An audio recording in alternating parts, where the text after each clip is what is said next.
श्री शिवाय नमस्तुभ्यम हर हर महादेव। देखिए आज का जो यह वीडियो है बहुत ही खास होने वाला है क्योंकि कल है सोमवार की अष्टमी का पवित्र दिन। देखिए सोमवार की जो अष्टमी है भगवान शिव और माता पार्वती के मिलन का दिन होता है। देखिए आज के इस वीडियो में हम जो आपको दो महा उपाय बताने वाले हैं जो कि महा अष्टमी पर किए जाने वाले हैं। तो जो पहला जो उपाय है वह माता अशोक सुंदरी वाला होने वाला है जो कि धन प्राप्ति का महा उपाय होने वाला है। और दूसरा जो उपाय है आपकी समस्याओं को दूर करने वाला है, चाहे आपकी कोई बीमारी हो, विवाह की समस्या हो, नौकरी की समस्या हो, व्यापार की समस्या हो या फिर किसी भी प्रकार की समस्या है तो उन्हें दूर करने वाला ये दूसरा महा उपाय होने वाला है। देखिए पूज्य गुरुदेव की ही कथा को सुन कर के और समझ कर के आपको समझाने का पूरा प्रयास करूँगा। लेकिन दोस्तों वीडियो में आगे बढ़ने से पहले वीडियो को लाइक करें और यदि आप भगवान शिव के सच्चे भक्त हैं तो हमारे चैनल को सब्सक्राइब जरूर करें। देखिए सबसे पहला उपाय, यदि आपके घर में धन की समस्याएं बहुत अधिक हैं यानी कि आर्थिक समस्या जो हैं वह बहुत अधिक हैं, घर में बहुत अधिक तकलीफ रहती हैं, यदि आप चाहते हैं कि आपकी जो सारी समस्याएं हैं वह महादेव की कृपा से दूर हो जाएं तो आपको यह बहुत ही सरल सा उपाय करना है। देखिए पहला जो उपाय है वह माता अशोक सुंदरी का धन प्राप्ति वाला उपाय है। देखिए सबसे पहले आपको एक बेलपत्र लेनी है। बेलपत्र यदि आपको नहीं मिल पाती है तो पूज्य गुरुजी के अनुसार आप शिवलिंग पर चढ़ी हुई बेलपत्र को साफ सुथरे पानी से धोकर के उपयोग कर सकते हैं। साथ ही साथ बेलपत्र जो है आपको खंडित नहीं लेना है, इस बात का ध्यान रखें। साथ में आपको लेना है लाल चंदन और साथ में आपको लेना है पीला चंदन। लाल चंदन और पीला चंदन आपको किसी भी पूजन सामग्री की दुकान पर आसानी से प्राप्त हो जाता है। और साथ में आपको एक तांबे के पात्र के अंदर शुद्ध जल ले लेना है। देखिए दोस्तों जल जो है आपको अपने घर से ही लेकर के जाना है। अब इन सभी सामग्रियों को लेकर के चले जाना है आपको सोमवार की इस महाअष्टमी पर भगवान शिव के मंदिर में। दोस्तों आपको इन सभी सामग्रियों को प्रदोष काल के समय ही लेकर के जाना है, यानी कि यह जो उपाय है आपको प्रदोष काल के समय ही करना है। देखिए प्रदोष काल का जो समय है सूर्यास्त से 45 मिनट पूर्व शुरू हो जाता है और सूर्यास्त के 45 मिनट बाद तक रहता है, यानी कि यह जो 1.5 घंटे का समय होता है इसे ही प्रदोष काल का समय कहते हैं। देखिए सबसे पहले जो आपके पास एक बेलपत्र है उसकी जो नीचे की 2 पत्तियां हैं, यानी कि आपको ऊपर वाली जो पत्ती है बीच वाली उस पर किसी भी चीज़ का प्रयोग नहीं करना है। नीचे की जो 2 पत्तियां होती हैं उन पर आपको लाल चंदन की एक एक बिंदी लगा देनी है और जो बेलपत्र की डंडी होती है लास्ट वाली उस पर आपको पीला चंदन लगाना है। ठीक है दोस्तों, नीचे की जो 2 पत्तियां हैं उन पर आपको एक एक बिंदी लाल चंदन की लगानी है और जो डंडी है बेलपत्र की उस पर आपको पीला चंदन लगा देना है। इस प्रकार से आपको यह बेलपत्र तैयार कर लेना है। अब आपके पास जो एक जल का पात्र है उसे सबसे पहले आपको थोड़ा सा जल माता अशोक सुंदरी वाले स्थान पर समर्पित करना है और जो अंत में आपके पास शेष जल बचेगा उसे पूरा जल आपको भगवान शिव के शिवलिंग पर समर्पित कर देना है। श्री शिवाय नमस्तुभ्यम इस मंत्र का जाप करते हुए। देखिए दोस्तों जो बेलपत्र पर आप लाल चंदन की एक एक बिंदी लगाएंगे और पीला चंदन लगाएंगे वो आपको अपने सीधे हाथ की चीटी उंगली के पास वाली उंगली अनामिका उंगली से ही लगाना है।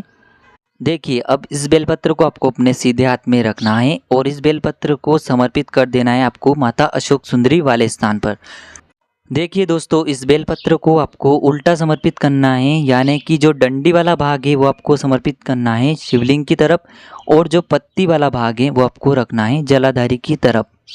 देखिए बेलपत्र को इस प्रकार से समर्पित करने का कारण यह है कि यह जो उपाय है विशेषकर धन प्राप्ति के लिए होने वाला है। साथ ही साथ यदि आपको किसी भी चीज़ का भय भी है तब भी आप ये उपाय कर सकते हैं।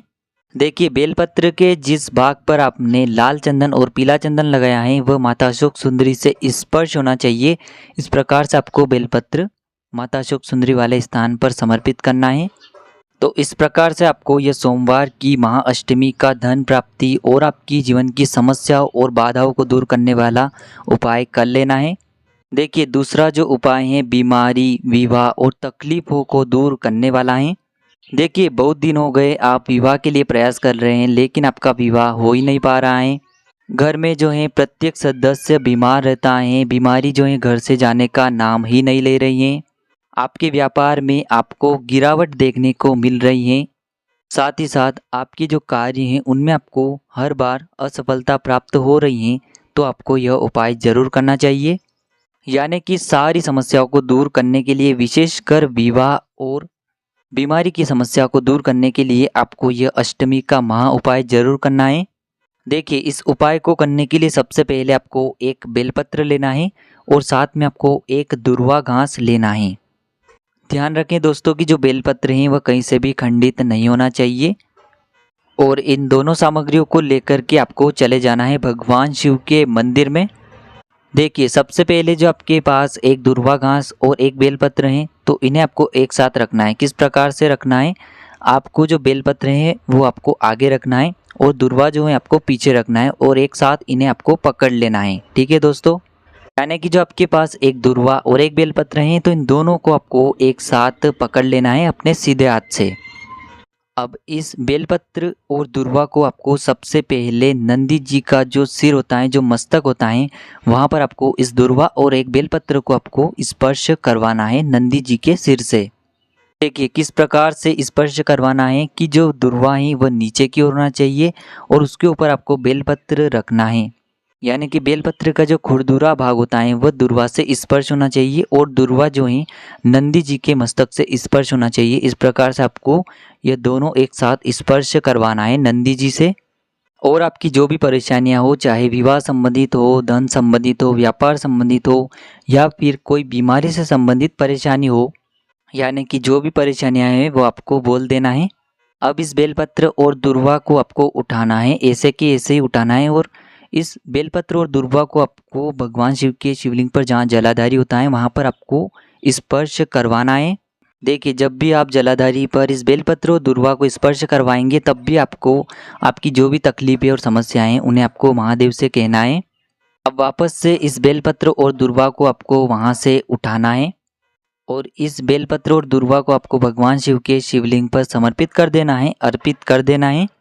देखिए, भगवान शिव के शिवलिंग पर इन दोनों को आपको किस प्रकार से समर्पित करना है, बेलपत्र के नीचे दुर्वा रखनी है और इन दोनों की जो डंडी है वो आपको रखना है जलाधारी की ओर। इस प्रकार से आपको इन दोनों को शिवलिंग पर समर्पित कर देना है।